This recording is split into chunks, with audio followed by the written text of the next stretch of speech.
Donald Trump announced on Monday evening, just hours after the New York Times released a bombshell expose about potential corruption involving his crypto industry. But Trump announced on Monday that he was suing the New York Times for so very many lies that he says defamed him over the years, and he's suing for $15 billion. Now, before I even go any further, before I even read to you what Donald Trump wrote, it is important for every single person to understand this lawsuit is not about defamation. This lawsuit is not because Donald Trump thinks he can win it.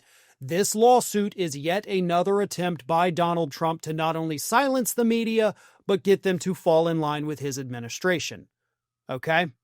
It's not because they lied. It's not because he thinks he'll get $15 billion. It's not even because he thinks he'll win the case. It's an intimidation tactic to get them to stop reporting negative stories about him.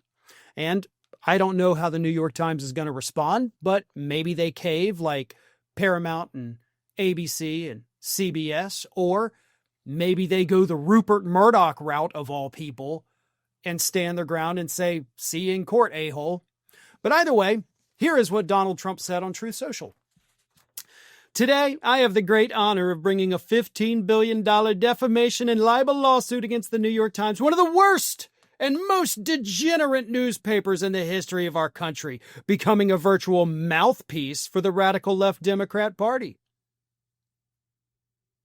You know, there's a lot more, and I'll get to that in a second. But if you're going to sue somebody for defamation, when you announce the lawsuit, it's probably smart to not also defame them, which is exactly what you just did. You spouted a bunch of lies that are, in fact, going to influence people, that are, in fact, going to impact the readership of the New York Times. Like, that's textbook defamation lawsuit. Statement from an individual that leads to a decline in revenue, statements that are not true, statements that are malicious. Boom, New York Times right now has a massive opportunity to countersue you, and they'd actually win. And that, of course, is the route they should take. But he continues. I view it as the single largest illegal campaign contribution ever. Their endorsement of Kamala Harris was actually put dead center on the front page of the New York Times, something heretofore unheard of. Heretofore? Where did you learn that word, buddy? The Times has engaged in a decades-long method of lying about your favorite president, me, my family, business, the America First movement, MAGA, and our nation as a whole. I am proud to hold this once respected rag responsible, as we are doing with the fake news networks, such as our successful litigation against George Slapadopoulos, ABC Disney, and 60 Minutes, CBS Paramount, who knew that they were falsely smearing me through a highly sophisticated system of document and visual alteration, which was, in effect, a malicious form of defamation and thus settled for record amounts. You didn't win in litigation. Okay, that implies that it went to court. It did not. They settled with you because they were afraid of you. Sure, they're cowards. They would have won those cases. They did not agree that they had manipulated or done anything. So what you're saying they agreed to is also fucking defamation. Do you see how this works, folks?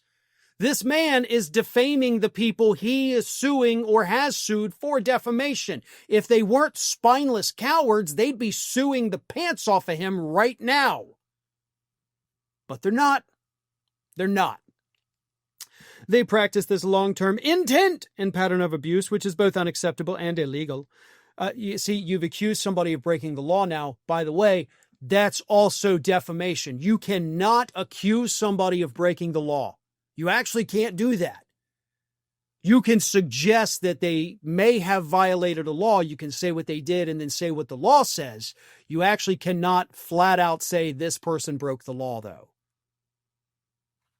So, just letting you know. The New York Times has been allowed to freely lie, smear, and defame me for far too long, and that stops now. The suit is being brought in the great state of Florida, of course. Thank you for your attention to this matter. Make America great again.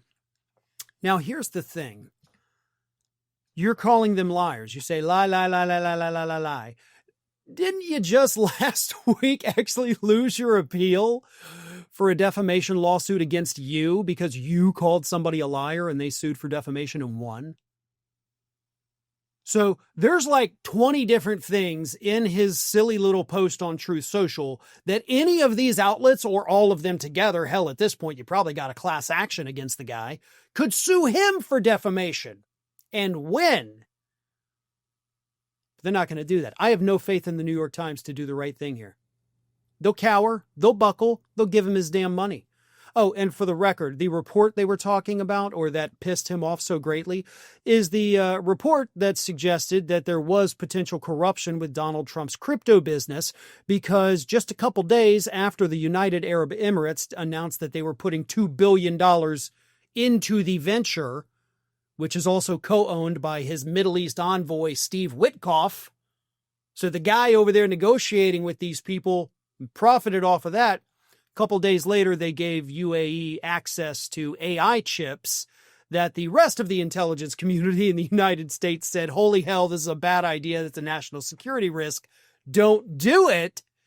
But they did it. And there's a strong suggestion, of course, that it was done because they gave Trump $2 billion. Seems pretty intense there. And of course, they spoke to more than 75 different people connected to the issue before they published the story. So, I don't know. New York Times, I encourage you to do the right thing, but at the same time, I have no faith that you will. Are your emails truly private? If you're using a free email service such as Gmail, all your emails are being scanned and tracked, even after you delete them. Big tech tracks everything, your plans, your purchases, your confidential messages, building profiles to sell to advertisers or hand over to who knows who. More and more people are realizing that free email comes at a cost. They're ditching big tech and looking for privacy-focused alternatives. They want to decide who sees their information, and they want that control back. That's why I recommend StartMail. They've been a trusted name in secure email for over a decade now. And here's a key detail. StartMail is based in the Netherlands, a country renowned for its strong data and protection laws. Unlike big tech email, StartMail never scans or tracks your emails. StartMail blocks invasive tracking pixels in emails, protecting you from being monitored by companies and hackers. When you delete an email in StartMail, it's actually gone for good, ensuring your data remains private. StartMail really goes all in on privacy. They've got a bunch of great features like unlimited aliases to keep you anonymous and, of course, strong encryption to protect your emails.